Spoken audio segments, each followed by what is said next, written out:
प्यारे विद्यार्थियों, जैसा कि वर्णमाला का पार्ट 1 हम लोगों ने बहुत अच्छे तरीके से पढ़ लिया।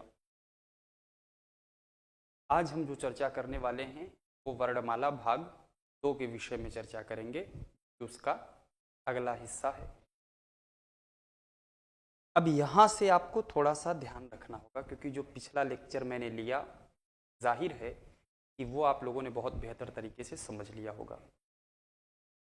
अब सवाल ये उठता है कि हम वर्णमाला की अगर शुरुआत करने जा रहे हैं तो वर्णमाला की क्या क्या महत्वपूर्ण भूमिकाएं हो सकती हैं, पर चर्चा करेंगे। और वर्णमाला में मैंने जैसा कि पहले ही बता दिया कि स्वर को हम अलग तरीके से और व्यंजन को अलग तरीके से देखेंगे। इससे क्या होगा कि अगर दोनों कंसेप्ट हम अलग अलग पढ़ेंगे तो बातें बेहद सरल और बेहद आसान हो जाए। तो अब आपके मन में एक क्यूरियोसिटी सी बनी होगी कि सर आखिर जो हम वर्णमाला पढ़ रहे हैं तो क्या ये वर्णमाला अगर आप अपने तरीके से लिखेंगे तो ध्यान रखिएगा कि इसका सारा कंसेप्ट नष्ट हो। मेरे कहने का मतलब ये है, मैं ये जो ग्राफ बनाता हूँ, बच्चे सोचते होंगे कि सर इतना अच्छा बनाते हैं, दिखने में बहुत अच्छा लग रहा है। तो ये ध्यान रखिएगा, मैं केवल अच्छा दिखने के लिए नहीं, वो पूरा साइकोलॉजिकली मैंने सेट किया है। अगर आप अपनी कॉपी पर as it is graph draw करेंगे तो ध्यान रखिएगा ये सारी बातें आपके मन में सदैव सुरक्षित और संरक्षित रहेंगी। और अगर आप ये समझ रहे हो कि सर केवल अपनी सुविधा के लिए ऐसा कर रहे हैं, तो ऐसा बिल्कुल भी नहीं है। किस वर्ण को कहाँ और कैसे पढ़ना है, यही सबसे ज़्यादा क्लासिक बात है इस पूरे लेक्चर का। जो भी क्लासेस मैंने लिया है उस क्लासेस का इस तरीके से फ्रेम करना ही इसकी काबिलियत नहीं है। की काबिलियत इसमें इसलिए छुपी हुई है क्योंकि यदि एज इट इज़ आप अपनी कॉपी पर नोट करते हैं तो चीज़ें आपको बहुत सरलता से, बेहद आसानी से आप उसको समझ पाएंगे। एक लंबे समय तक आपके मस्तिष्क में वो अपनी छाप बना रखेगी। तो हम शुरू करने जा रहे हैं। ध्यान रखिएगा, पहले बहुत अच्छे तरीके से मेरे सारे कंसेप्ट को समझिएगा कि मैं आपको बता क्या रहा हूँ, समझा क्या रहा हूँ, ये बहुत महत्वपूर्ण है। और जाहिर है कि हम जैसा मैप ड्रॉ करेंगे आपके साथ वर्णमाला के फीचर्स को लेकर के, आपको ही एज इट इज़ करना है, ये बात विशेष रूप से ध्यान रखना। तो आइए शुरुआत करते हैं। तो सबसे पहले मैंने कहा कि स्वर को अलग तरीके से पढ़ना है, व्यंजन को अलग ढंग से पढ़ना है। पर स्वर और व्यंजन को एक साथ पहले मैं आपको बता देना चाहता हूँ उसके कुछ मूलभूत प्रश्न जो सामान्य तरीके से पूछे जाते हैं, फिर उसके बाद हम उसके विस्तार पर आते हैं। तो आइए बात करते हैं स्वर और व्यंजन की। तो आपको पता होगा कि ये जो वर्ण हैं, वर्ण के भेद की बात की गई थी, तो वर्ण के मुख्यतः 2 भेद हैं, हम इस पर चर्चा कर चुके हैं ऑलरेडी। अब इसमें जो पहला भेद है, याद होगा मैंने कहा था कि वर्ण का जो पहला भेद है उसे हम क्या कहते हैं, स्वर कहते हैं। इसे क्या कहते हैं, स्वर। और वहीं ये दूसरे भेद की अगर बात करें तो उसे आप व्यंजन के नाम से जानते हैं। स्वर और व्यंजन। इसी क्रम में आपको एक चीज और बता दें कि अगर हम संस्कृत की बात करें तो संस्कृत में हम स्वर को अच कहते हैं, और वहीं संस्कृत में व्यंजन की बात करते हैं तो व्यंजन को हम आप क्या कहते हैं, हल कहते हैं। इसी क्रम में अगर हम आगे बढ़ें तो इंग्लिश में हम इसे क्या कहते हैं, वॉयल। कुछ लोग प्रोनाउंसिएशन इसका वाउल करते हैं, पर वॉवेल है जो सरलता ढंग से आप समझ पाएं। और ये है कॉन्सोनेंट। तो ये जो आपको मैंने बताया, ये अलग अलग भाषा में हम कहते हैं। तो हिंदी में हम इसको किस नाम से जानते हैं, अगर सरलतम ढंग से देखा जाए तो आप बताएंगे कि हिंदी में हम इसे स्वर कहते हैं, संस्कृत में यस, संस्कृत में अच कहते हैं, और इंग्लिश में हम इसे वॉवेल कहते हैं। व्यंजन को हम ये हिंदी में कहा जाता है, संस्कृत में हम इसको हल और इंग्लिश में हम इसे कॉन्सोनेंट कहते हैं। अब इसके अगले फीचर की बात करें, इसी क्रम में एक और शानदार इंफॉर्मेशन मैं आपको बताना चाहूंगा कि इसी वर्ण वाले ही सेगमेंट में एक नाम आता है अयोगवाह का। क्या है ये? अयोगवाह। अयोगवाह दरअसल तीन शब्द खंड से मिलकर बना है, अ, योग और वाह। अयोगवाह में अगर आपसे पूछा जाए कि कौन कौन से हैं, तो हिंदी के संदर्भ में अयोगवाह दो होते हैं। हिंदी के संदर्भ में अगर हम बात करें, अयोगवाह दो हैं। एक ये हो गया अंग और ये हो गया अह। एक बात विशेष रूप से आपको ध्यान रखना होगा कि अंग और अह, इनके विषय में कहा जाता है कि जो अयोगवाह होते हैं ये न तो स्वर होते हैं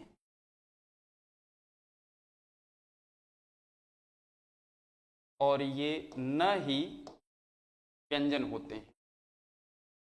अर्थात ये जो अयोगवाह हम आप पढ़ रहे हैं, न ही ये स्वर हैं और न ही व्यंजन हैं, पर ये वर्ण हैं। ये वर्ण के अंतर्गत आते हैं, पर न तो हम इन्हें स्वर कहते हैं और ना ही व्यंजन कहते हैं। ये स्वर और व्यंजन के बीच की कड़ी माने जाते हैं, अगर आप ऐसे समझना चाहें तो। अब सवाल क्या है स्वर के संदर्भ में, इससे पहले मैं इनके बारे में थोड़ा और परिचय करा दूं। ये जो है इसे अंग कहते हैं और इसका नाम है अनुस्वार। तो हम क्या कहते हैं? अनुस्वार। और ये जो है इसको व्यक्तिगत कहा जाता है विसर्ग। इसको विसर्ग कहा जाता है।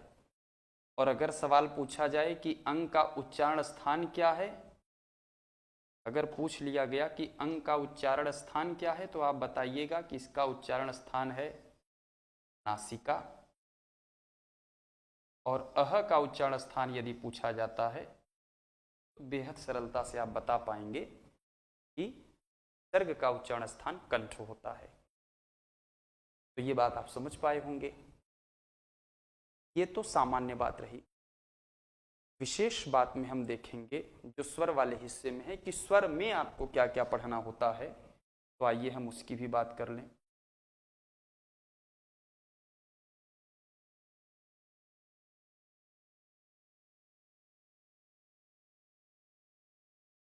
स्वर में जो पहला और महत्वपूर्ण तथ्य होगा वो आपको ये जानना होगा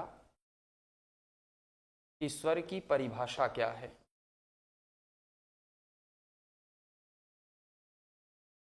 दूसरा प्रश्न होता है कि स्वर की संख्या कितनी है।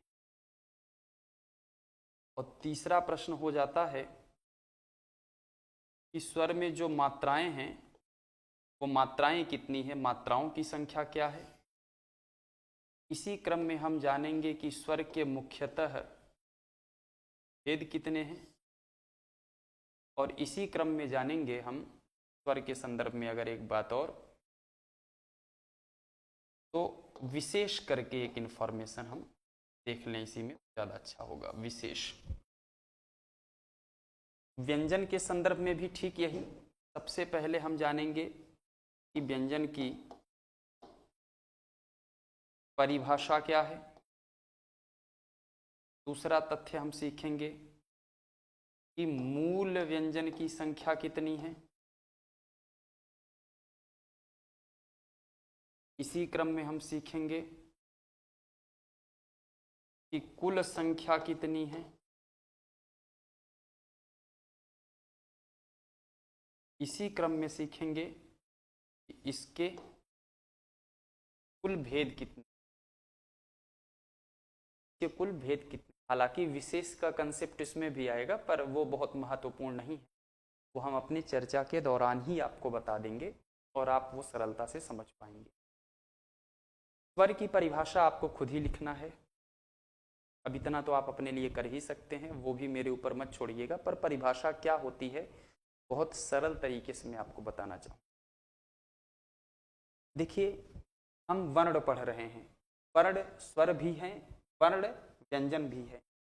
तो जब स्वर की परिभाषा हम लिखते हैं तो कहते हैं कि जिन वर्णों को, इसमें भी हम स्वर के परिभाषा में भी हम वर्ण का जिक्र करेंगे और व्यंजन की परिभाषा में भी वर्ण का जिक्र करेंगे।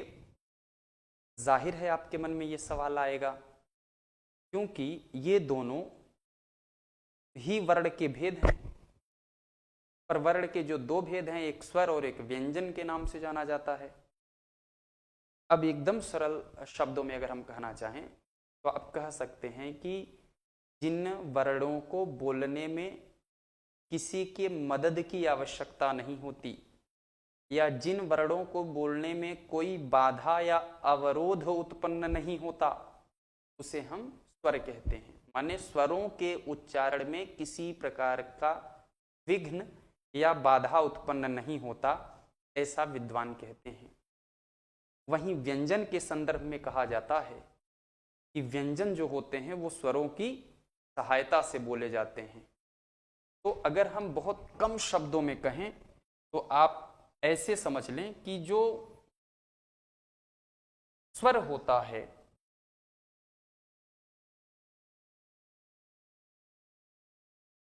अगर हम केवल स्वर की बात करें तो स्वर में कहा जाता है कि स्वर स्वतंत्र होते हैं।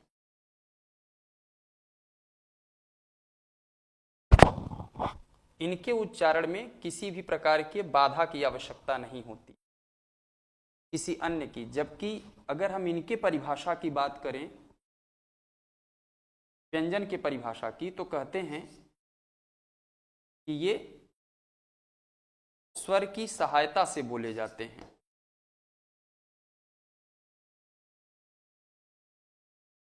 स्वर स्वतंत्र होते हैं, पर व्यंजन जो होते हैं वो स्वरों की सहायता से बोले जाते हैं। हम स्वरों कर दे रहे हैं प्लूरल सेंस में। सवाल 2 है कि संख्या इसकी कितनी है, तो 11। मात्रा इसकी कितनी है, तो 10। भेद इसके कितने हैं, तो 3। स्वर के भेद की बात कर रहा हूं। अब सवाल आपके मन में आएगा कि जो 11 हैं वो हैं कौन कौन से। एक तो अस्वर हो गया,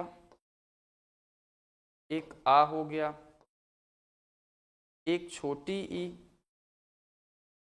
एक बड़ी ई, एक छोटा ऊ, एक बड़ा ऊ, एक री, एक ए है, ऐ है, ओ है, औ है। ये 11 हो गए होंगे अगर आप इनको काउंट करेंगे। इन्हीं की मात्राएं होती हैं। अगर इन्हीं की मात्राओं की बात करें तो अ एक ऐसा स्वर है जिसकी कोई मात्रा नहीं होती, हमने क्रॉस कर दिया। आपको आ की मात्रा देखने को मिलेगी, छोटी ई की मात्रा मिलेगी देखने को, बड़ी ई की मात्रा इधर से, छोटा ऊ इधर से, बड़ा ऊ इधर से। री की मात्रा के लिए किसी भी वर्ण के नीचे ऐसे घुमा देते हैं, री हो जाता है।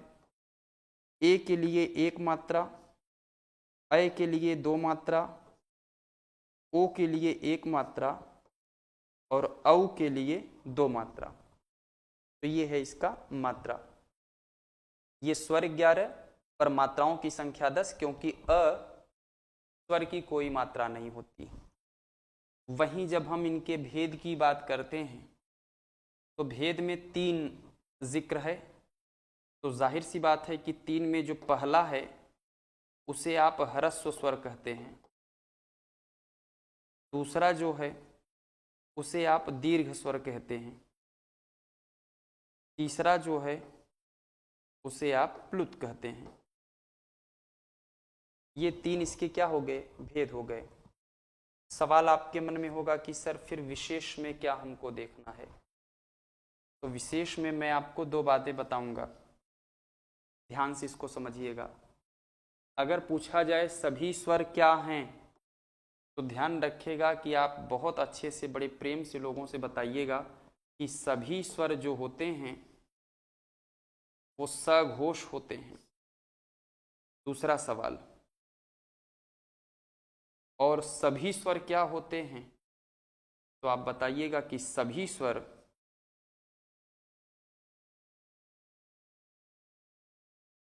अल्प प्राण होते हैं। इनको डायरेक्ट सवाल पूछे जाते हैं कि सभी स्वर क्या हैं, आपने कहा सघोष होते हैं। सभी स्वर क्या होते हैं, अल्प प्राण होते हैं। बहुत अच्छी बात अगर मैं आपको बताऊं तो सघोष को अगर केवल घोष कह दे तो भी सवाल गलत नहीं होगा, उत्तर फिर भी सही है। सघोष कह दिया जाए या फिर केवल घोष कह दिया जाए, बात एक ही है। तो स्वर में विशेष आपने ये देखा कि विशेष में पहला इंफॉर्मेशन ये है कि सभी स्वर सघोष होते हैं, सभी स्वर अल्प प्राण होते हैं। और मुझे लगता है यहां तक बात आप समझ पा रहे हो। अब सवाल हम व्यंजन की तरफ कूच करते हैं। व्यंजन के बारे में भी थोड़ा सा ब्रीफ कर दें तो थोड़ा सा आप इस पे समझ आपकी बढ़ जाएगी। फिर हम एक एक करके अलग करके हम इसको पढ़ेंगे। तो आपने देखा ये वाला सारा हिस्सा तो बन गया। अब बात करते हैं हम मूल संख्या की। जब हम मूल संख्या पर चलते हैं तो व्यंजन में जब मूल संख्या की बात करता है तो मूल संख्या के लिए आप बताएंगे 33। कुल संख्या की जहां बात आती है तो हो जाता है 39। और जब भेद की बात आता है तो इसके भेद मुख्यतः 3 हैं। अब ये 33, 39 कैसे हैं, इस हिस्से को हम समझेंगे जब हम व्यंजन को विस्तार से पढ़ेंगे। यहाँ केवल संख्यात्मक वैल्यूज को थोड़ा सा आप देख लेंगे तो वो चीजें आपके लिए सरल हो जाएंगी। तो यहाँ आपने देखा कि स्वर के 3 भेद ह्रस्व, दीर्घ, प्लुत 3 हैं। वहीं अगर हम व्यंजन के भेद की बात करें तो जिसमें पहला भेद कहा जाता है स्पर्श व्यंजन के नाम से, वहीं दूसरा व्यंजन जो होता है उसे कहा जाता है अंतस्थ व्यंजन, और तीसरा जो होता है उसे कहा जाता है ऊष्म व्यंजन। एक सवाल अपने जहन में और बना करके रखिएगा और अच्छी बात भी लगेगी। अंतस्थ के संदर्भ में मैंने यहाँ स्टार बना दिया है, क्यों कि अंतस्थ को स्वर तथा व्यंजन के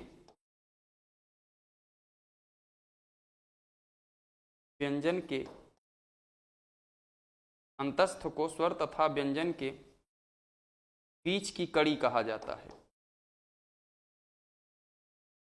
और ये इंफॉर्मेशन जैसे ही आप इसमें काउंट करते हैं वैसे ही इसमें एक बात और अंडरस्टूड हो जाता है। इसीलिए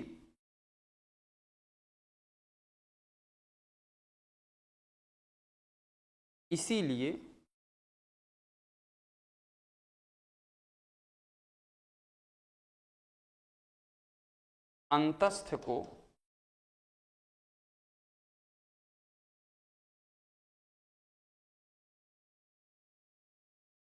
अर्धस्वर भी कहा जाता है।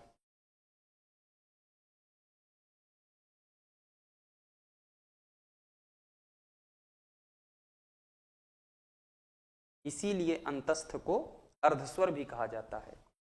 हालांकि जब इसको और ज्यादा नियमों पर परखा जाता है तो अंतस्थ में से केवल 2 ऐसे हैं जो शुद्ध रूप से अर्धस्वर की कैटेगरी में आते हैं तो चारों, पर वो 2 कौन से हैं जब परीक्षा में पूछा जाएगा तो केवल 2 की बात। या तो सवाल ऐसे पूछ लिया कि जैसे स्पर्श व्यंजन, अंतस्थ, ऊष्म, संयुक्त, इन सब में से किसे अर्धस्वर कहा जाता है तो उत्तर अंतस्थ हो गया।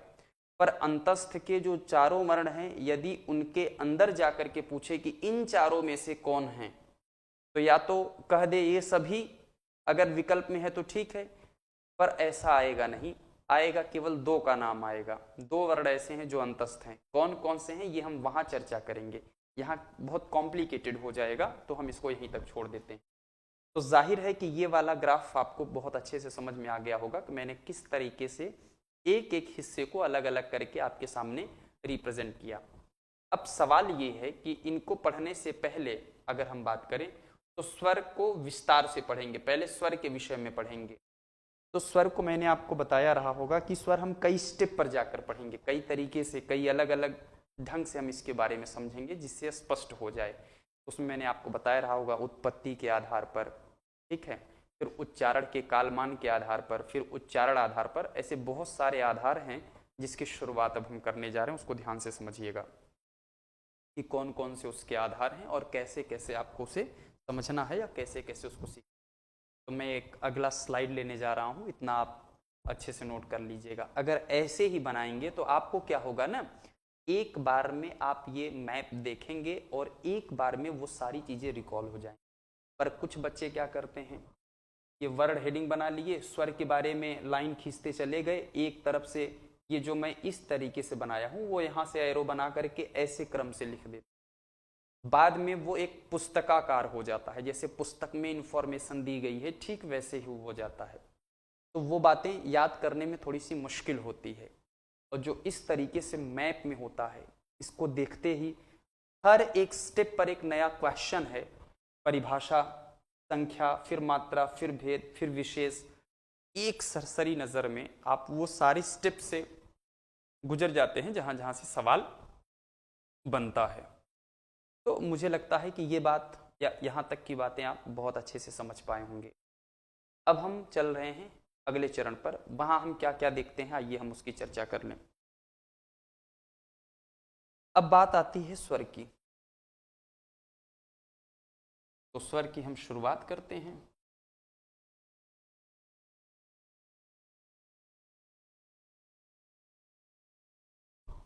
स्वर में सबसे पहले हम देखेंगे कि स्वर को उत्पत्ति के आधार पर क्या बांटा गया भाई।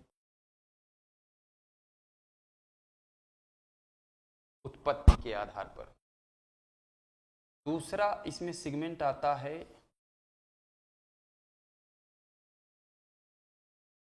उच्चारण के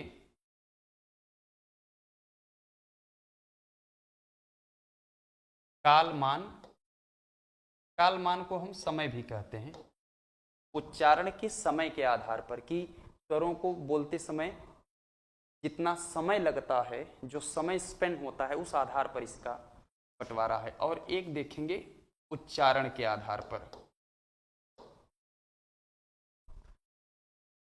अभी इसके बाद एक कंसेप्ट और पढ़ेंगे, वो क्या है वो भी हम अगले स्लाइड में बता दें, नाम लिख दें। वो है उच्चारण स्थान के आधार पर। तो ये तीनों बातें अलग हैं, उच्चारण स्थान अलग है, उच्चारण के आधार पर अलग है, उच्चारण के कालमान के आधार पर या समय के आधार अलग है, और उत्पत्ति का आधार वो क्या है, अलग है। अब सबसे पहले हम बात कर लेते हैं इनके भेद की। उत्पत्ति के आधार पर मैंने आपको बताया था कि इसके दो भाग हैं। उच्चारण के कालमान के आधार पर इसके 3 भाग हैं और उच्चारण के आधार पर इसके 2 भाग हैं। अब ये कौन कौन से हैं इनका नाम लिख दें तो फिर हम अपनी बात की शुरुआत करें। जैसे उत्पत्ति के आधार पर जो पहला नाम आता है उसमें जिक्र आता है मूल स्वर का, मूल स्वर, और इसी में दूसरा नाम जो आता है वो आता है संधि स्वर का। मूल स्वर और संधि स्वर। पर इसी क्रम में जब हम आगे बढ़ते हैं उच्चारण के कालमान के आधार पर, तो अगर हम इसकी बात करें तो सबसे पहले एक नाम आता है जिसे आप कहते हैं ह्रस्व स्वर। दूसरा इसमें आता है दीर्घ स्वर, और इसी के अंतर्गत तीसरा भी आता है प्लुत स्वर।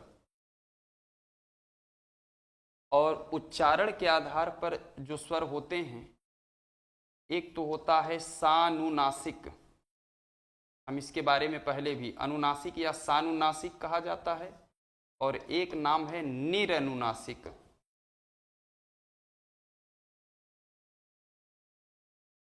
निरनुनासिक। सानुनासिक में कौन सा स्वर है हम यही थोड़ा स्पष्ट कर दें। अनुनासिक या सानुनासिक दोनों में से कुछ भी कहा जाता है। ये और बाकी जितने बचे हैं शेष सभी स्वर वो निरनुनासिक हैं। शेष सभी क्या है, निरनुनासिक हैं। तो वो बहुत ज़्यादा पूछे जाने के चांसेस नहीं है, वो थोड़ा सा कंसेप्ट डेप्थ है।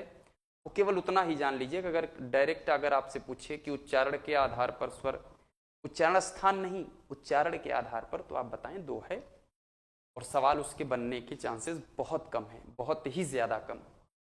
अब मूल स्वर और संधि स्वर की संकल्पना क्या है, अगर हम इसकी बात करें तो एकदम सरल सी बात हमेशा ध्यान रखिएगा कि जो मूल स्वर होते हैं, कहा जाता है कि इसका निर्माण एक ध्वनि से होता है।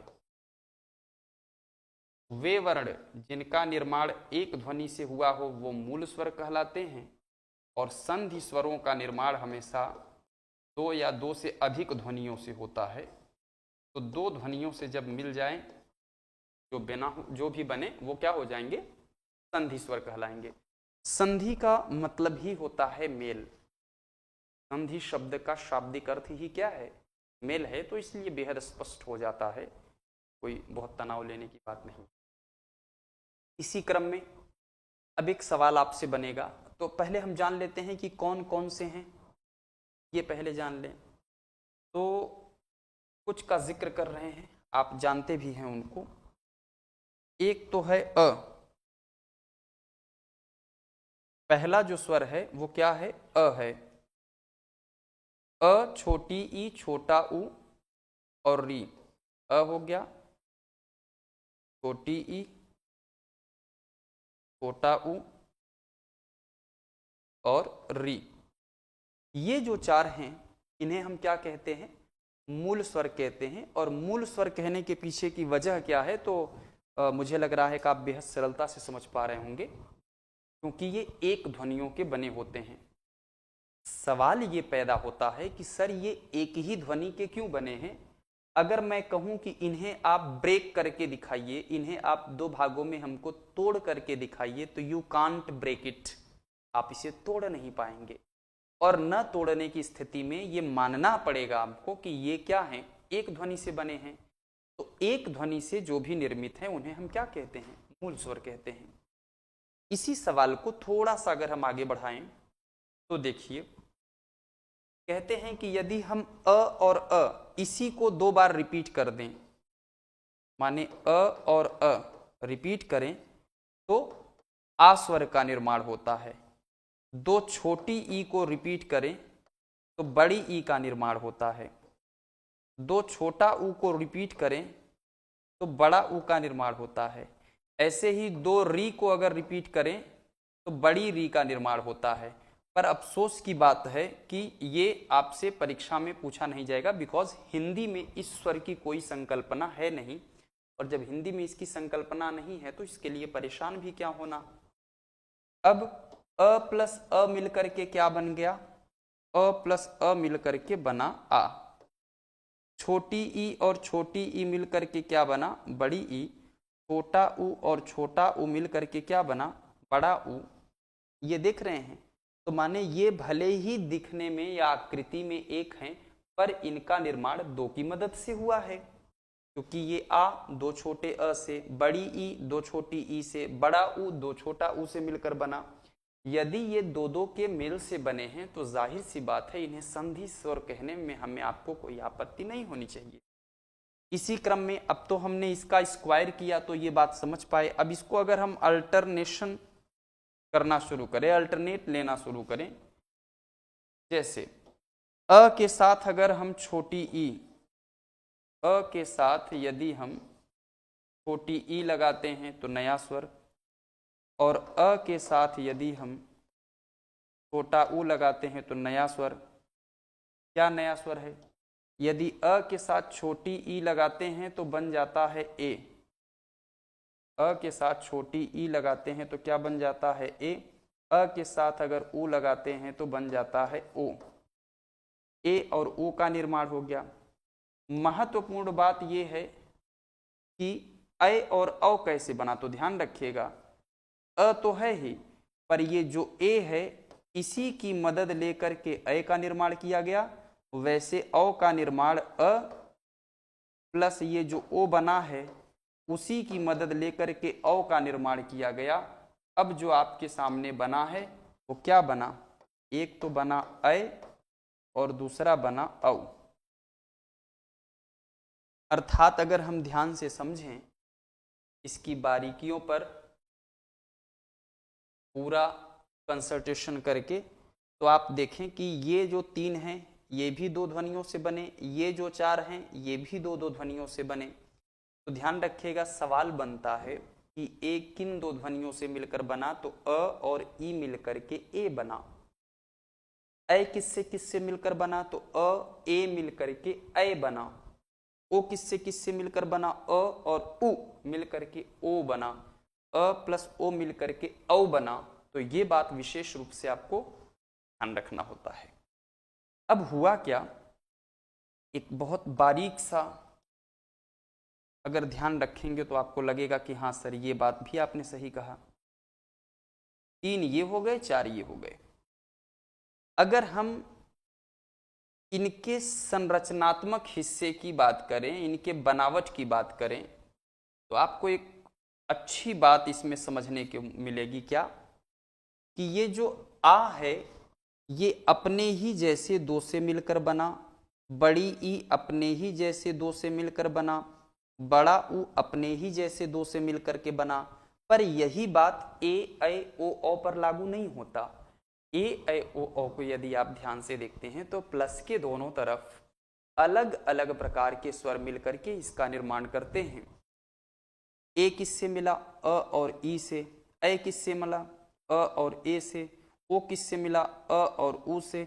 औ किससे बना, अ और ओ से। तो इस आधार पर अगर हम आप बात करें तो ये जो संधि स्वर है, संधि स्वर को फिर से 2 भागों में बांट दिया गया, और जो अपने ही जैसे 2 से मिलकर के बने उनको कहा गया कि ये मूल दीर्घ स्वर हैं। ये कौन से स्वर हो गए, मूल दीर्घ स्वर। और जो अलग अलग से मिलकर के बने इनको कहा गया कि ये संयुक्त स्वर हैं, और या फिर इनको मिश्रित स्वर से भी नवाजा गया कि इन्हें आप मिश्रित स्वर भी कहें तो कोई गलत नहीं है। अब यहां तक तो आप बहुत अच्छे से समझ गए, पर इसके बाद का महत्वपूर्ण हिस्सा है, आइए उसको समझते हैं। अब यदि सवाल आपसे पूछा जाए कि मूल या दीर्घ स्वरों की संख्या कितनी है, तो आप क्या बताएंगे? आपका उत्तर होना चाहिए 4। ये मूल स्वर कितने हैं? 4। पर मूल दीर्घ स्वर कितने हैं यदि आपसे पूछा जाए, तो आपका उत्तर होगा 3। 1 2 3। संयुक्त स्वर यदि आपसे पूछा जाए कितने हैं, तो 4। पर संधि स्वर की संख्या यदि पूछी जाए तब क्या आप बताएंगे? तो संधि स्वर की संख्या है 7। क्यों? क्योंकि 3 और 4 ये दोनों संधि स्वर के ही हिस्से हैं, इसीलिए संधि स्वर की संख्या 7 है। पर संधि स्वर के यदि भेद पूछा जाए, यदि इसके भेद की बात करें तो भेद 2। पहला भेद क्या होगा? मूल दीर्घ स्वर। दूसरा क्या होगा? संयुक्त या मिश्रित स्वर। तो ये सारे कंसेप्ट आपको ध्यान रखना होगा कि उत्पत्ति के आधार पर हमने स्वरों को 2 भागों में बांटा, जिसे क्रमशः मूल स्वर और संधि स्वर कहा गया। मूल स्वर एक ध्वनि से बना हुआ है, संधि स्वर 2 ध्वनियों से मिलकर बना। अब मूल स्वरों की संख्या 4 है, संधि स्वरों की संख्या 7 है, पर भेद 2 है। भेद हमने क्यों किया? क्योंकि इनकी जो बनावट है, इनकी जो संरचना है, वो संरचना अलग अलग है। अगर संरचनाएं अलग अलग हैं तो जाहिर सी बात है कि हम उनको किस आधार पर बांटे। तो हमने देखा कि जो अपने ही जैसे 2 से मिलकर बने थे उन्हें हमने मूल दीर्घ कहा, जो अलग अलग 2 ध्वनियों से मिलकर बने उन्हें हम संयुक्त या मिश्रित नाम देते हैं। तो अगर अब ध्यान रखिएगा, यदि दीर्घ स्वर कहेगा तब जान लीजिएगा कि प्रश्न ये वाला पूछा जा रहा है आपसे। पर यदि मूल दीर्घ स्वर कहता है, मूल दीर्घ स्वर कहेगा, तब आपका जवाब 3 होगा। संयुक्त स्वर या मिश्रित स्वर की बात करेगा तब आपका जवाब 4 होगा। दीर्घ की केवल बात करेगा तो संख्या बदल जाएगी, तब संख्या क्या होगी वो बात अभी हम यहां समझ लेते हैं। अब आइए हम बात करते हैं ह्रस्व स्वरों की। ये वाला हिस्सा आप जान गए होंगे कि क्या मैं समझाना चाह रहा था, तो इसको अगर आप समझ गए होंगे तो बहुत अच्छी बात है। आइए इसको और विस्तार से देखते हैं, इसमें हमने क्या सीखा, अब इसमें क्या सीखने लायक बचा हुआ है, महत्वपूर्ण बात।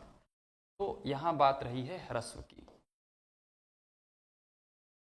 एकदम सरल सा कंसेप्ट है, इसमें कोई एकदम उलझने की बात नहीं है। अब इसमें इसको जो बांटा गया वो किस आधार पर बांटा गया, पहले इसके बेस आपको पता होने चाहिए। मैंने कहा कि ये जो स्वर हैं जिनके बारे में हम आप पढ़ने जा रहे हैं या जो पढ़ रहे हैं, इन स्वरों को अभी तो हम केवल 3 आधार पर देख रहे हैं। उच्चारण के कालमान का मतलब ये है कि स्वरों को बोलते समय कुछ समय लगता है। कुछ स्वर बहुत कम समय में बोल दिए जाते हैं, कुछ ऐसे स्वर हैं जो उनसे ज्यादा समय लगाते हैं, कुछ और हैं जो और ज्यादा समय लगाते हैं। तो ह्रस्व स्वर उसे कहा जाता है जिनको बोलने में कम समय लगता है, जिनके उच्चारण में कम समय लगता है उन्हें ह्रस्व स्वर कहते हैं। ये आपको ध्यान रखना होगा विशेष रूप से, ये सरलतम ढंग से जान लीजिएगा कि जिनको बोलने में कम समय लगता है उसे हम क्या कहते हैं, ह्रस्व कहते हैं। और कहा गया है कि ह्रस्व में जितना समय लगता है उसका 2 गुना समय दीर्घ में लगता है। तो अगर हम ये कहें कि ह्रस्व का 2 गुना माने गुणे 2 समय किस में लगता है, दीर्घ में। और इसी फॉर्मूला को आगे बढ़ाते हुए अगर पूछा जाए कि ह्रस्व का 3 गुना समय किस में लगता है तो आपका जवाब हो जाएगा वो प्लुत कहलाता है। ये तो बात आप समझ पाए होंगे। यहाँ एक बात अभी हम और आपको समझाने वाले हैं इसी के नीचे, पर सबसे पहले हम ये पूरी बात खत्म कर लें, तब ये समझने में आपको बेहद सरलता होगी। ये तो अब प्रश्न ये है कि ये हम कैसे पता करेंगे कि किनको बोलने में कम समय लग रहा है, किनको बोलने में अधिक समय लग रहा है। बहुत सिंपल सी बात है। हम थोड़ा सा पहले वाले कंसेप्ट पे आ जाते हैं। उत्पत्ति के आधार पर स्वरों को 2 भागों में बांटा गया। आपने कहा हाँ, कौन कौन सा, मूल और संधि स्वर।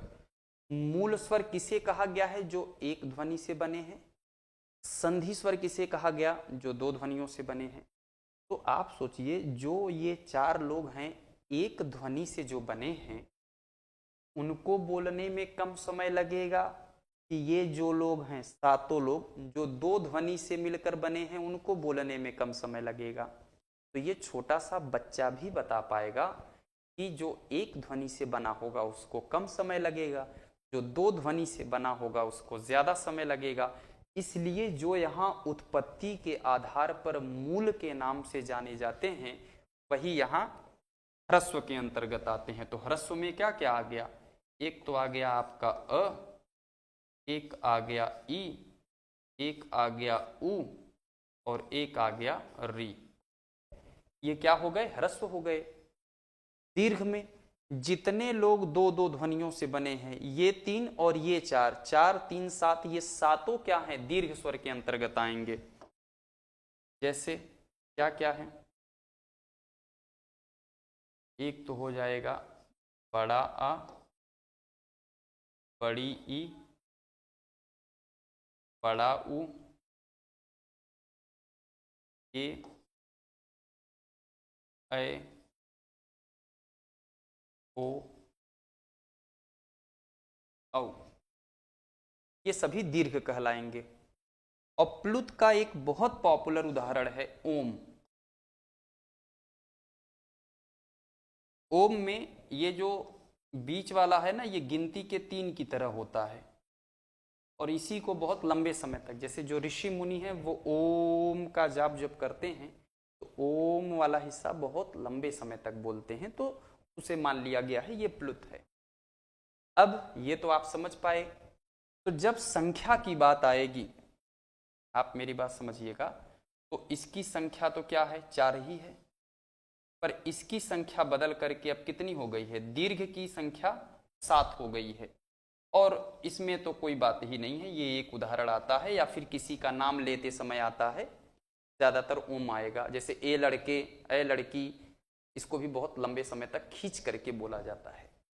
अब अगर हम इसी क्रम को ध्यान से देखें तो ये जो हैं इनको आप क्या क्या नाम दे सकते हैं। आइए अब हम इस नामकरण की बात कर लें।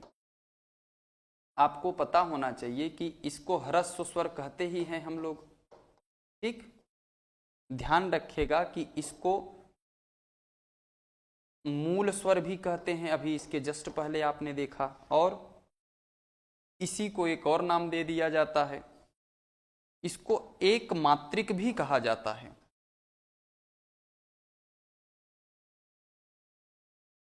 और इसको क्या कह सकते हैं, तो ध्यान रखिएगा, इसको लघु स्वर कहते हैं। ये बात हम कहाँ चर्चा करेंगे, ये लघु स्वर वगैरह का जिक्र आता है जब हम छंद पढ़ते हैं। छंद की जब टॉपिक पढ़ेंगे तो छंद के टॉपिक में वहाँ ये आएगा।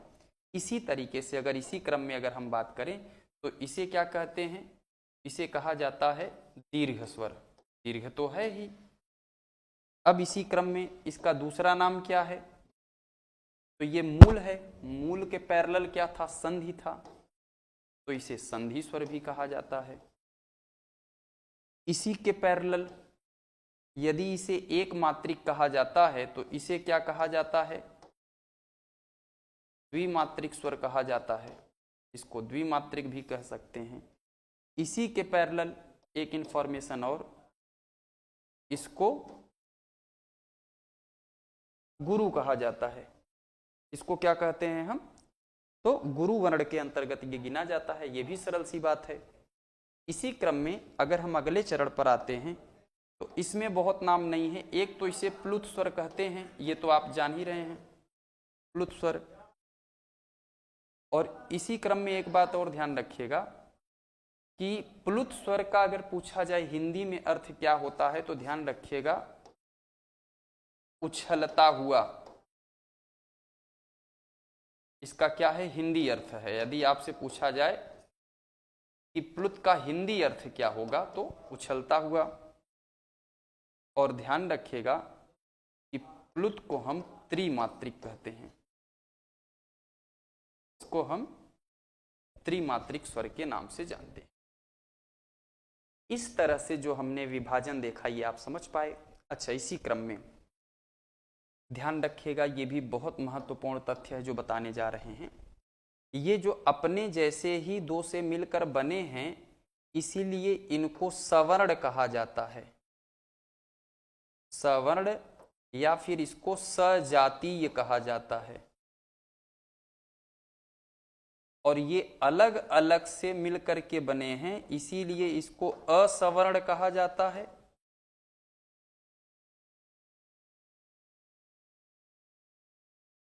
असवर्ण या फिर इसको विजातीय स्वर कहा जाता है।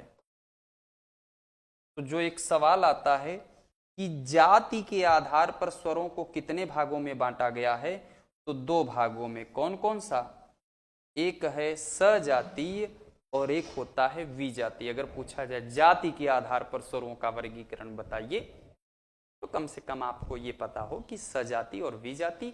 सजातीय कौन है, वही जो मूल दीर्घ हैं वो सजातीय हैं। सजाति का मतलब अपने ही जैसे स्वरों से जिसका निर्माण हो, और जो अलग अलग स्वरों से मिलकर के बने हैं उन्हें विजाति कहते हैं। और एक अच्छी बात बता दें, यहां तक आप समझ पाए होंगे। अब इसके बाद वाले पार्ट पर चलते हैं, जहां अब हम देखेंगे कि उच्चारण के आधार पर जो इसका वर्गीकरण है वो कैसे है। तो उच्चारण के आधार पर सानुनासिक, निरुनासिक। अब हम जो बात करेंगे वो बात करने वाले हैं उच्चारण स्थान के बारे में। देखिए, मैं इस पर विशेष जोर दे रहा हूं जिससे आप कंफ्यूज मत होइएगा। उच्चारण स्थान के आधार पर इसका वर्गीकरण कैसे होगा, अब हम उसकी चर्चा करने वाले हैं। तो आइए देखते हैं। उच्चारण स्थान के आधार पर कहा जाता है कि स्वरों को 6 भागों में बांटा गया है। वो भाग कौन कौन से हैं, जिसमें पहला कि ये जो हैं, पहला है कंठ।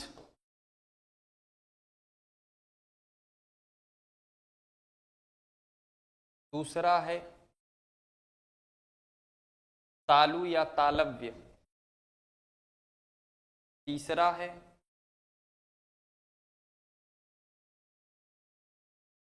मूर्धा या मूर्धन्य,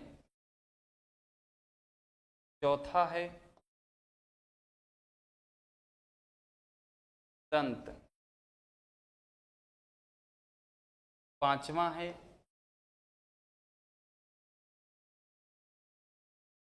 ओष्ठ, छठा है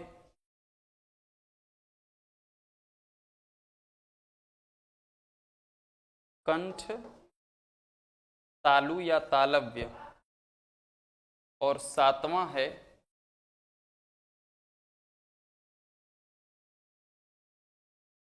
कंठोष्ठ। जाहिर है आपके मन में एक सवाल आ गया होगा, सर वहां आपने 6 लिखा, यहाँ नाम 7 लिखा।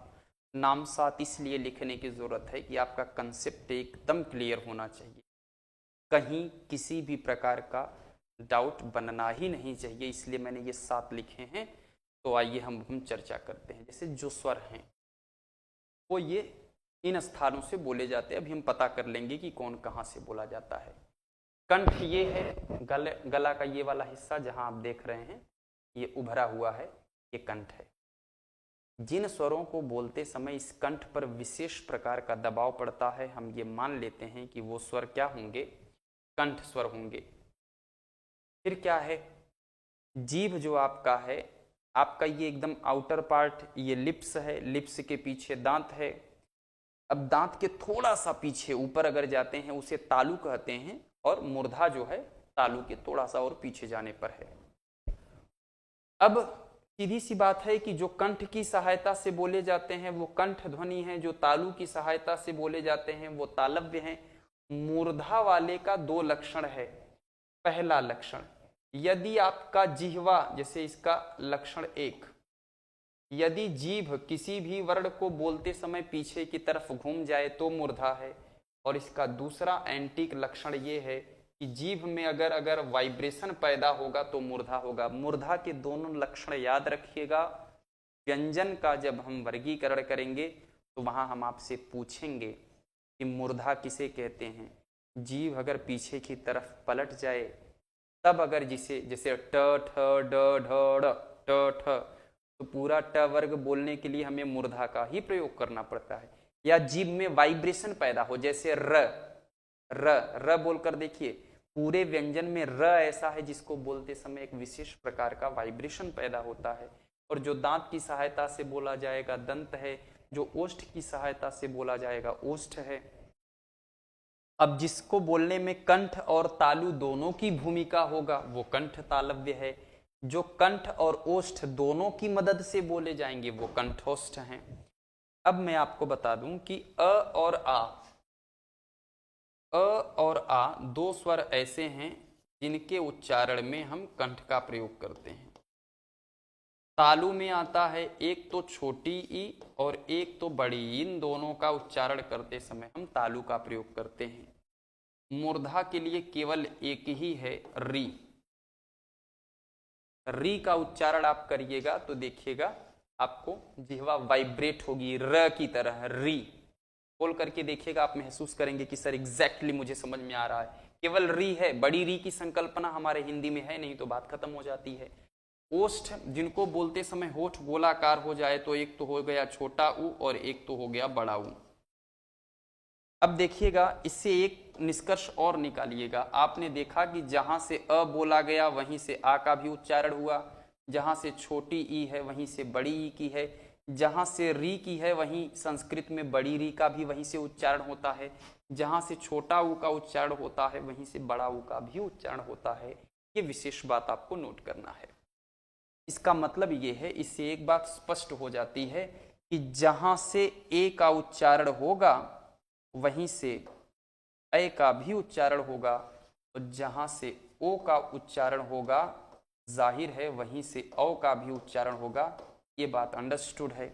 तो हम केवल एक की वैल्यू निकाल लेते हैं, दूसरा अपने आप मानक पर फिट हो जाएगा। तो ध्यान रखिएगा कि अभी हम इसके कुछ समय पहले पढ़े ए किससे किससे मिलकर बना, तो अ प्लस छोटी ई से मिलकर के बना है ए, और ओ किससे मिलकर के बना है, तो अ प्लस छोटा ऊ से मिलकर बना है ओ। कहाँ, तो ये पहले देख लीजिएगा, ए किससे बना है, अ और ई से, ओ किससे बना है, अ और ऊ से। इसका प्रूफ ऑलरेडी आपके सामने है, जिससे कहीं डाउट ना हो। ए अ प्लस छोटी, ये ध्यान रखिएगा, ये चारों याद करके रखिएगा कि ये चारों किसकी किसकी मदद से बनते हैं। कभी कभी जल्दबाजी में लोग गलती कर देते हैं कि अ और छोटी ई मिलकर यदि ए बना है, तो अ और बड़ी ई मिलकर के ए बना है, पर ऐसा है नहीं। अ और ए मिलकर के ऐ का निर्माण करते हैं, ये विशेष रूप से आपको ध्यान रखना है। अब अगर हम बात अगले स्लाइड पर आते हैं, तो आइए देखते हैं। आपने ये देखा कि ये ए जो है अ और ई से मिलकर बना।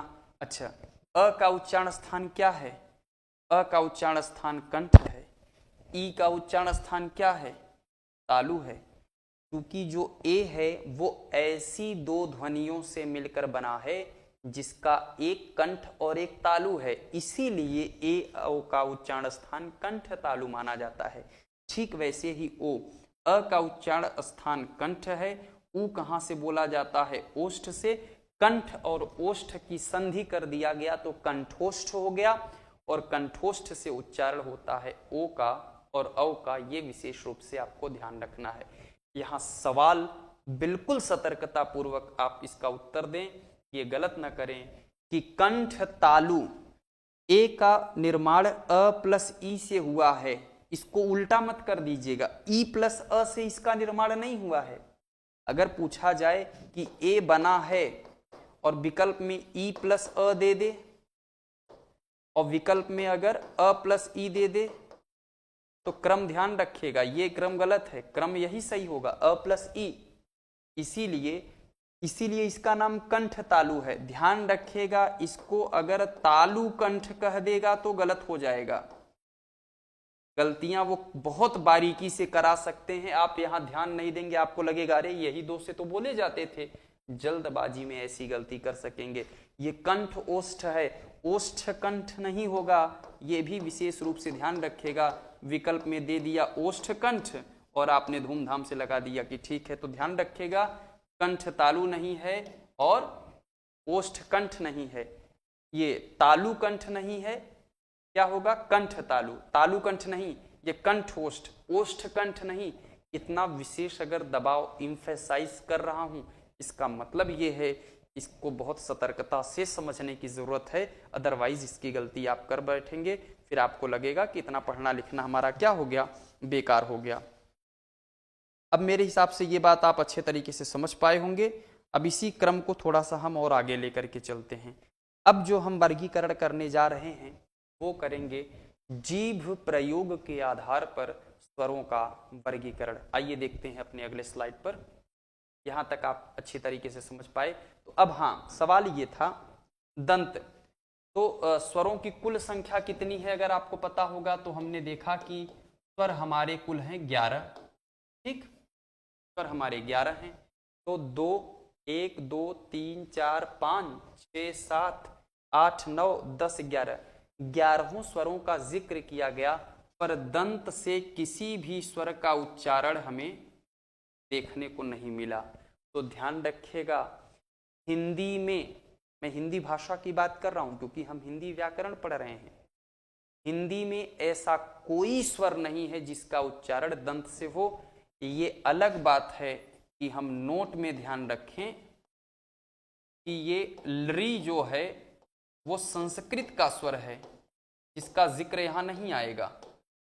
संस्कृत में लरी स्वर का उच्चारण दंत से होता है, पर हिंदी में नहीं। एक सवाल पूछा जाता है कि निम्नलिखित में से कौन सा ऐसा स्थान है जहां किसी भी स्वर का उच्चारण नहीं होता। तो जैसे मान लीजिए ओष्ठ दे दे, कंठोष्ठ दे दे, दंत दे दे, तालु दे दे, तो आप ध्यान रखिएगा दंत से हिंदी के किसी स्वरों का उच्चारण नहीं होता। इसलिए हमें ये विशेष रूप से ध्यान रखना होगा कि हम एक ना होने पाए। जाहिर है आप ये बात समझ पा रहे होंगे। तो ये हम देख पाए कि उच्चारण स्थान के आधार पर तब कितने हुए। अगर हम बात करें तो इसका जिक्र तो खत्म हो गया। अब आपके पास बचा 1 2 3, माने कंठ तालु मूर्धा ओष्ठ, दंत नहीं है, ओष्ठ कंठ तालु कंठोष्ठ। तो 1 2 3 4, 1 5 और 1 6, इसलिए एग्जैक्ट आंसर इसका क्या हुआ, 6 हुआ। 7 लिखे थे, डाउट क्लियर हो गया होगा कि 7 लिखा गया है पर होता नहीं है। 7 इसलिए लिख दिए क्योंकि परीक्षा में ये विकल्प बन करके आपके सामने आएगा। तो ये मेरा मैप आपको याद रहेगा कि नहीं। दंत से सर ने साफ मना किया था कि दंत से हिंदी के किसी भी स्वरों का उच्चारण नहीं होता है। अब आते हैं हम जीभ प्रयोग वाले हिस्से पर थोड़ी सी चर्चा कर लें। तो यहाँ 2 कंसेप्ट एक साथ सीखेंगे। एक तो जीभ प्रयोग के आधार पर स्वरों का विभाजन, और एक देखेंगे ओष्ठ प्रयोग के आधार पर स्वरों का विभाजन। जीभ प्रयोग के आधार पर अगर हम बात करें कि स्वर कितने प्रकार के होते हैं, 3। ओष्ठ प्रयोग के आधार पर अगर आपसे पूछा जाए तो बताएंगे 2। अब सबसे पहले हम इनका नामकरण कर लेते हैं, कौन कौन से हैं। जीभ प्रयोग में एक तो होता है अग्र स्वर, एक होता है मध्य या फिर केंद्रीय स्वर, और एक होता है पश्च स्वर। ये 3। अब इसी क्रम में अगर ओष्ठ के आधार पर एक तो होता है वर्तुल या वर्तुलाकार कह देते हैं, और इसको कभी कभी वृत्ताकार आपके सामने आएगा, वृत्ताकार। ऐसे ही ये अवर्तुल आ जाएगा, अवर्तुल, या फिर आ जाएगा अर्ध वृत्ताकार, अर्ध वृत्ताकार।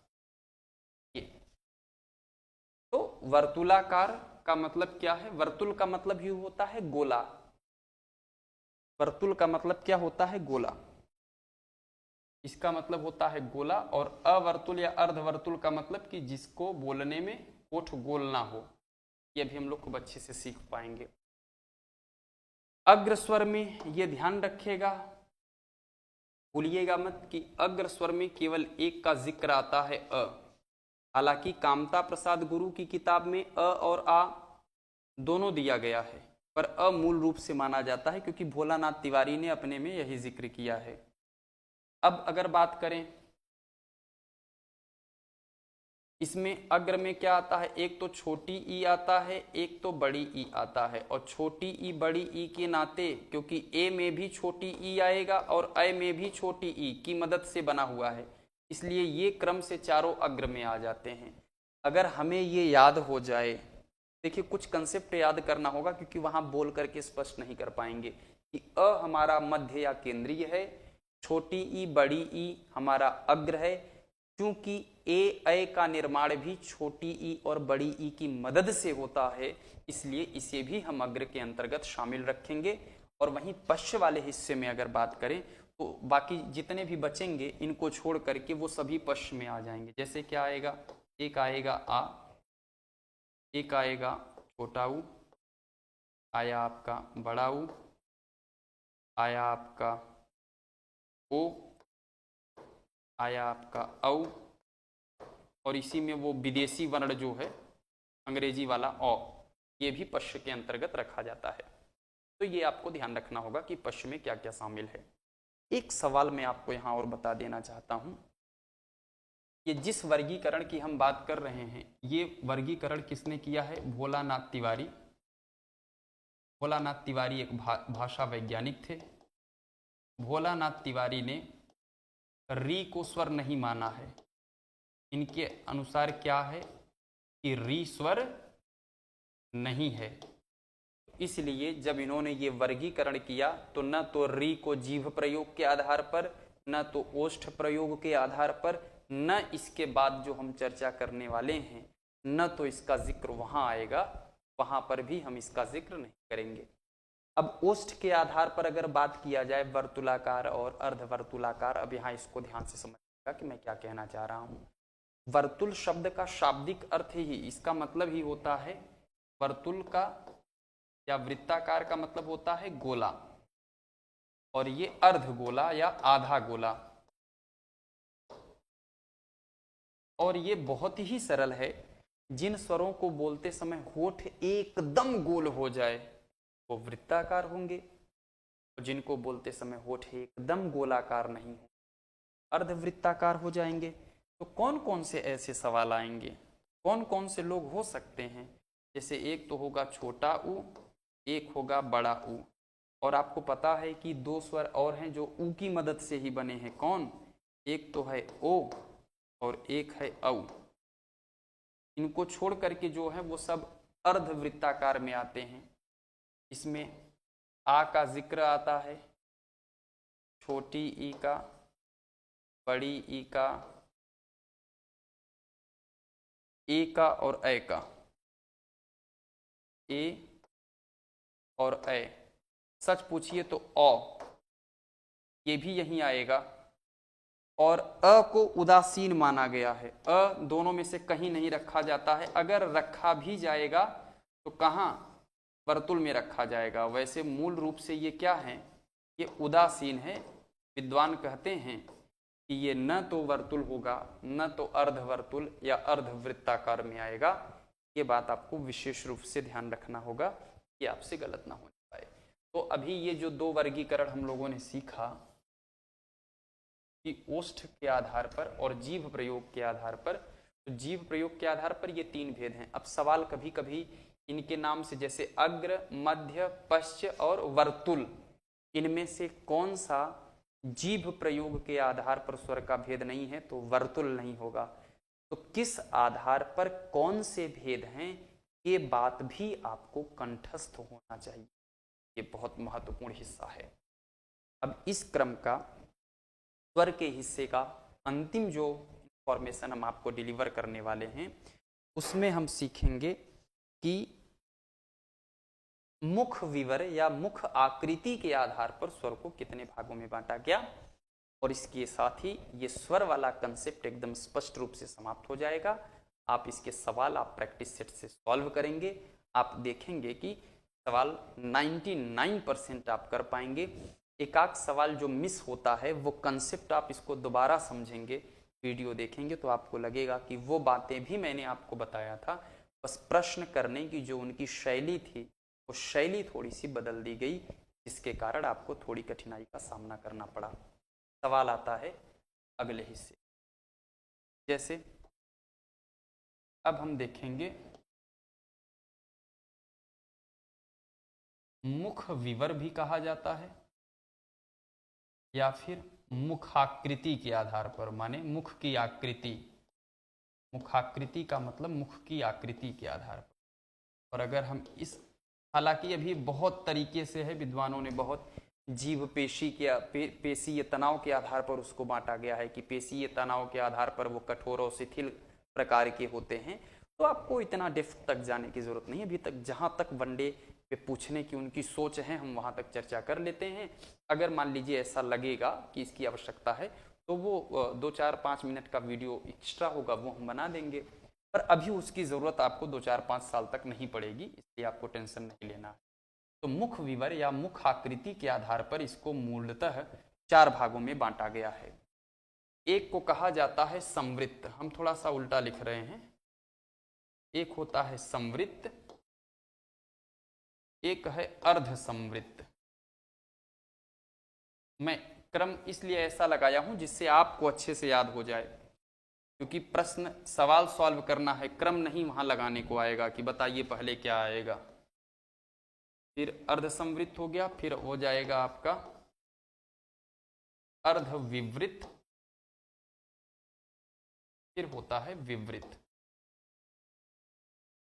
ये नाम अक्सर आप भूल जाएंगे परीक्षा में, तो इसलिए इसका अनुवाद होना जरूरी है। संवृत्त का मतलब होता है बंद। देखिए, संवृत्त का मतलब होता है क्या? बंद।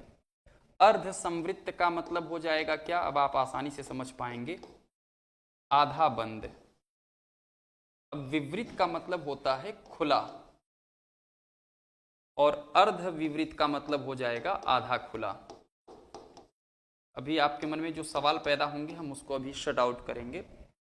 कहते हैं कि जिन स्वरों के उच्चारण में मुख लगभग बंद हो, उसकी आकृति बने ही न, तो ऐसा होता नहीं है कि एकदम से बंद नहीं होगा, लगभग बंद होगा, तो यहाँ लगभग शब्द लगा दिया जाता है। होता तो बंद ही है संवृत का मतलब, लेकिन लगभग इसलिए लगा दिया जाता है कि यदि आप मुख को बंद ही कर लेंगे तो फिर स्वरों का उच्चारण होगा कैसे।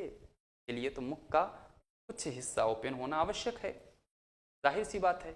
अच्छा, यहां तक अगर आप समझ पाए हैं तो अब जब शब्दावली आपको पता होगा तो हम प्रैक्टिकली करके देखेंगे कि आखिर कौन से ऐसे स्वर हैं जिनमें मुख लगभग बंद होता है, उससे ज्यादा किस में खुलता है, उससे ज्यादा किस में खुलता है और सबसे ज्यादा किस में खुलता है।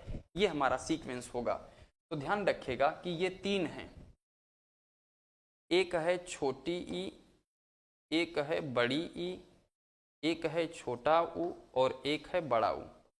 ये चार स्वर ऐसे हैं जिनके उच्चारण में मुख बहुत कम खुलता है। अब यहाँ मुख के गोल होने, जीभ के आगे पीछे से मतलब नहीं है कि जीभ कैसा हो रहा है, होठ कैसा हो रहा है, अब मुख के आकृति के आधार पर की बात की जा रही है। तो कहते हैं कि इसमें बहुत कम मात्रा में मुख ओपन होता है। इससे थोड़ा ज्यादा मुख खुलता है अगर हम बात करें तो अर्ध संवृत्त में, और अर्ध संवृत्त में एक तो जिक्र आएगा ए का और एक आता है ओ का।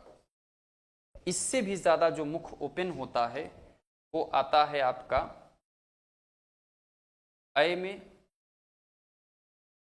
औ में और अ में। और सबसे ज्यादा जो मुख ओपन होता है वो होता है आ के दरमियान, आ। तो आपने देखा कि इसमें सबसे कम, अब इसकी तुलना में ज्यादा ए ओ में, इसकी तुलना में ज्यादा ए और अ में, और इसकी ज्यादा तुलना में तो आ। अब एक सवाल आपके मन में आ रहा होगा कि सर आधा बंद और आधा खुला, बात तो एक ही है, बात एक नहीं है। जैसे चांद निकलता है तो आपने देखा होगा कि पहले दिन चांद मान लीजिए इतना निकला, दूसरे दिन, फिर 5 दिन बाद देखेंगे तो चांद की आकृति कुछ ऐसी हो गई। फिर हमने देखा कुछ दिन और इधर से बनाना शुरू करें तो ठीक होगा। जैसे मान लीजिए हमने देखा कि चांद पहले दिन मान लीजिए इतना निकला, दूसरे दिन या 5 दिन बाद इतना बड़ा हुआ, 10 दिन बाद क्या हुआ, इतना बड़ा हुआ, और 15वें दिन बाद वो और बड़ा हो गया। तो क्या आप ये कह पाएंगे कि ये जो चांद का 5वां दिन था और जो 10वां दिन था, दोनों दिन उसकी आकृति समान होगी क्या? बिल्कुल भी नहीं होगी। ठीक यही स्थिति यहां है, ठीक यही 5वां दिन वाला हिस्सा समझ लीजिए ये है। इसलिए अर्ध संवृत और अर्ध विवृत, आधा बंद और आधा खुला का कंसेप्ट लेकर के आप कंफ्यूज मत होइएगा। यदि कोई पूछे तो ये चांद वाला उदाहरण, मून का एग्जाम्पल आंख मूंद कर दे दीजिएगा, वो ज्यादा सरल होगा, सहज होगा।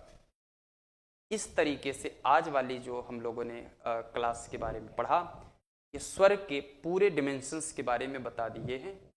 व्यंजन जब पढ़ाएंगे, व्यंजन में एक कंसेप्ट आएगा विशिष्ट वर्ण, वहाँ विशिष्ट वर्ण में कुछ चर्चा हम बढ़ा देंगे जो स्वर से भी संबंधित होंगे, और वहाँ चीज़ों को आप समझ पाएंगे। पर आपके उपयोगिता के लिए स्वर वाले हिस्से से जितने भी सवाल आ सकते हैं या आए हुए हैं या आएंगे, वो आपके सामने मैंने डिस्प्ले कर दिया। इसे 1 बार, 2 बार, 4 बार, जितनी बार चाहें आप धूमधाम से देखें, और ये मान करके चलें कि आप किसी भी चीज़ को सीख रहे हैं बहुत ज़्यादा तनाव लेकर के नहीं, बहुत ही मनोयोग से, धूमधाम से आप इसका अध्ययन। तो आज के लिए लेते हैं विदा, कल मिलते हैं इसके अगले हिस्से लेकर। थैंक यू, धन्यवाद।